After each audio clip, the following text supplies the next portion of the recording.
The following was made possible through the generous support of Lawn Airlines. Falkland Radio. Hello, and welcome to today's One-to-One with me, Samantha Addison.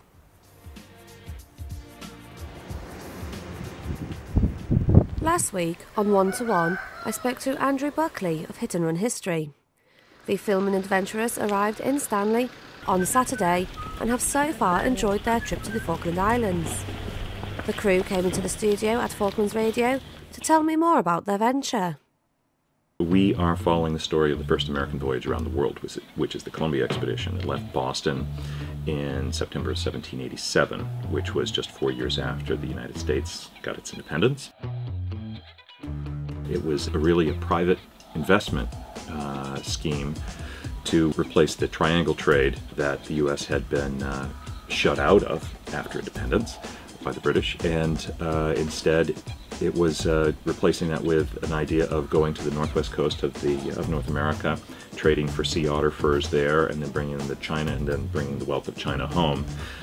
And so it was a big risk, and it was manned by people who had been former privateers, slavers, prisoners of war, and they were just trying to take this one ship, the Columbia, and a smaller vessel, a sloop of about maybe 20 meters, the Lady Washington, and they were kind of feeling their way around. So first they left Boston, they went to Cape Verde, they had some adventures and mishaps there, and then they continued on here before they were ready to round Cape Horn and head into the Pacific.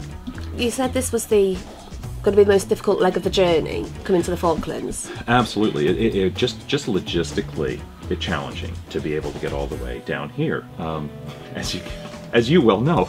And so to be able to come here was difficult enough, and then to go out to Saunders Island, which is where they headed. They were trying to go to Port Egmont, but they caught the wind just wrong and ended up sailing to Brett's Harbor.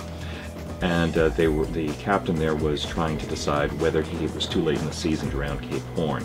So they were there for about a week or so. And there are some adventures that happened with one of the junior officers who had a scuffle previously with the captain just a couple weeks before. And he's the man who kept the log of the ship, and so we've got his point of view, and we just want to follow what he did there and then move on. Now, you have been in Stanley since Saturday. How has it been so far? Terrific. We've had a wonderful time.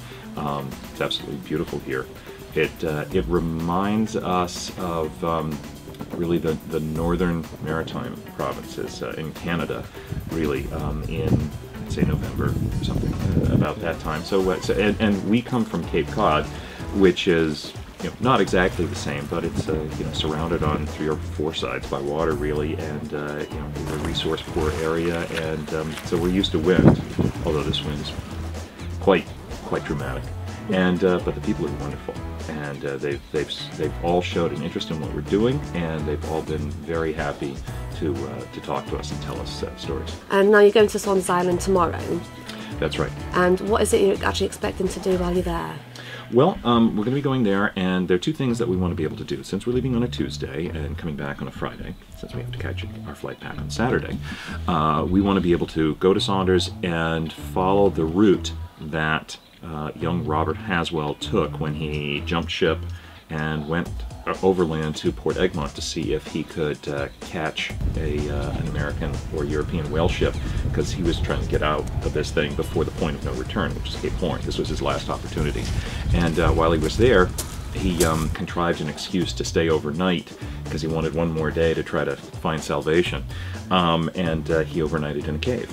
And so we've been in touch with the Paul Evans family on Saunders Island and asked them if there was a cave there, and they said certainly. And I guess it shouldn't be too hard to find a cave on a relatively treeless spot, and so we want to be able to see where he was. And as far as we know, no other historians or television crew, or that matter, have followed this story to the Falkland Islands, and I don't know anybody who's tried to follow it to that cave. And so we want to be able to film that and just see what it was like. I mean, even in our, the preparations that we've taken, we can only imagine how much harder it was for him to be able to do this. And that'll probably fill up most of our time there. So so you're back in Stanley next Friday to leave on Saturday. That's right. And so you're hoping that this will give you everything for the programme that you wanted?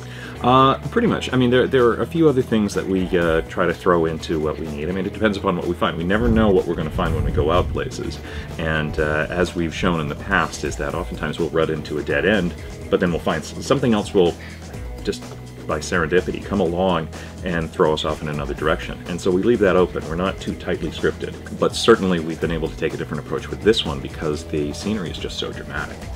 And so we want to make use of that and try a more cinematic approach to this. And it seems to be working out pretty well. The crew is very much on board. We've even been filming just around here as well, and making use of the spaces that we have. And it certainly served us well, I think. Of course, it'd be interesting to speak to you before you leave or after you've left. So obviously see how the entire thing panned out. I'd like to see the result of this. Oh, we'd really enjoy that. Hopefully we'll find something, or we may find more than that. But just to be able to go to a place and take in its atmosphere is usually just enough. And in this particular case, it hasn't changed much over 200 years as compared to other places that we've been. So we're really going to be walking in the footsteps of our subjects. That's brilliant. All right, well, thanks very much for coming in for the interview. Great. Well, it's very interesting. Thanks. I'm looking forward to seeing the results. Great. Thanks so much. Okay. It was great talking to the crew, and I would like to thank all of them for coming into the studio to talk to me. And that is today's One-to-One. Falkland Radio. There we go.